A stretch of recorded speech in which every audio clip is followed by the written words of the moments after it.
क्या सच बोलने की कीमत किसी को जान गंवाकर चुकानी पड़ेगी?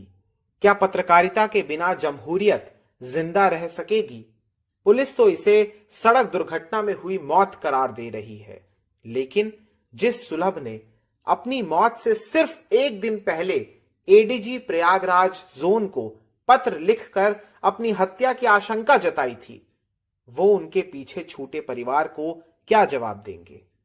दिवंगत सुलभ श्रीवास्तव की पत्नी भी कह रही है कि उनके पति के पीछे शराब माफिया पड़े हुए थे, इसलिए उन्होंने सुरक्षा की मांग भी की थी, लेकिन सरकारी कार्रवाई होती, सरकारी सुरक्षा उन्हें मिलती, पुलिस की हिफाजती घेरे में वो आते, अफसोस उससे पहले वो इस दुनिया को छोड़कर चले गए। अफसोस कि वो उस दुनिया से बहुत दूर चले गए। इस घटना के बारे में दोस्तों आपको बताना चाहूंगा। दरअसल रविवार 13 जून की यह घटना है और रविवार की रात उत्तर प्रदेश के प्रतापगढ़ जिले में इस घटना को आप हादसा कहेंगे या हत्या, इसका निर्णय मैं आपके विवेक पर छोड़ता हूं और पुलिस की जांच पर भी छोड़ता हूं, क्योंकि चिट्ठी और परिस्थितियां हत्या की तरफ इशारा कर रही हैं। दोस्तों, प्रतापगढ़ में दरअसल पत्रकार सुलभ श्रीवास्तव ये एक बेहद प्रतिष्ठित न्यूज चैनल के जिला संवाददाता थे। एबीपी न्यूज और एबीपी गंगा के लिए ये रिपोर्टिंग करते थे। मैं आपको बताना चाहूंगा दोस्तों कि इन्होंने दरअसल एक कवरेज की थी। वहां पर प्रतापगढ़ में शराब माफिया पकड़ा गया था। पुलिस ने दरअसल कुछ शराब माफियाओं को पकड़ा था और इसी की कवरेज करने के लिए वो रविवार की रात कवरेज के बाद वो वापस लौट रहे थे। लेकिन अचानक से हुआ ये दोस्तों कि ईंट भट्टे के पास उनका शव अर्धनग्न अवस्था में मृत मिला। वो एक प्रकार से बाइक से लौट रहे थे और पुलिस ने जो अपना बयान दिया है दोस्तों, वो मैं आपको बताना चाहूंगा। लेकिन उससे पहले आपको मैं उनकी हालत के बारे में बताना चाहूंगा और एक सवाल भी पूछना चाहूंगा कि आखिर ऐसा कौन सा एक्सीडेंट होता है जिसमें कपड़े उतर जाते हैं।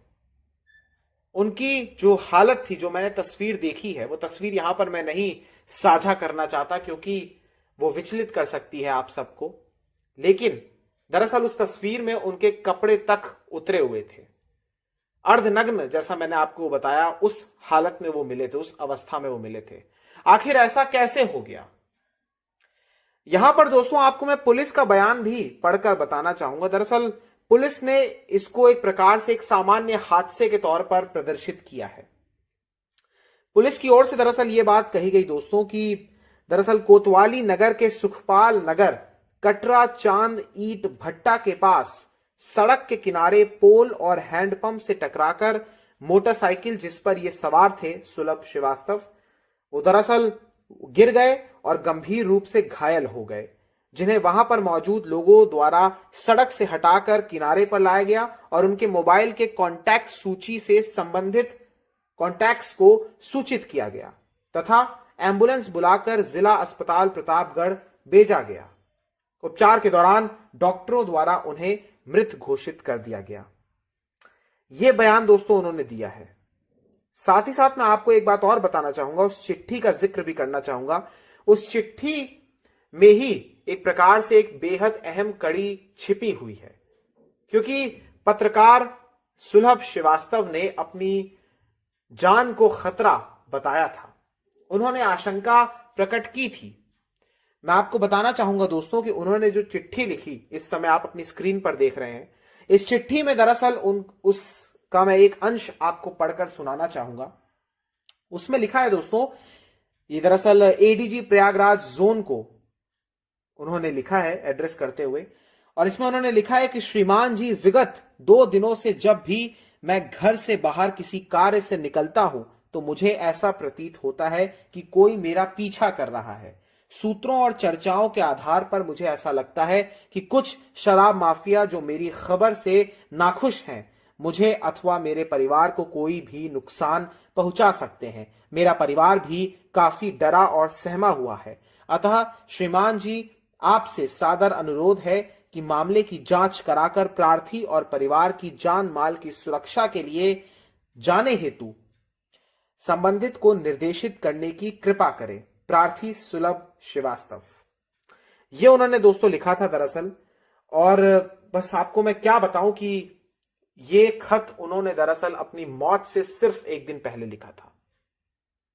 इस वीडियो के माध्यम से दोस्तों मैं उन्हें श्रद्धांजलि भी अर्पित करना चाहूंगा और साथ ही साथ एक मांग भी करना चाहूंगा, क्योंकि दरअसल उन्होंने कवरेज की थी, क्योंकि दरअसल पुलिस के द्वारा वहां पर कुछ जो जनपद है प्रतापगढ़, उसके कुछ इलाके जिसमें कुंडा, हथीगवा, अंतु ये आते हैं, यहां पर ये कुछ थाना क्षेत्र हैं जो कि उस इलाके में, उस जिले में पड़ते हैं।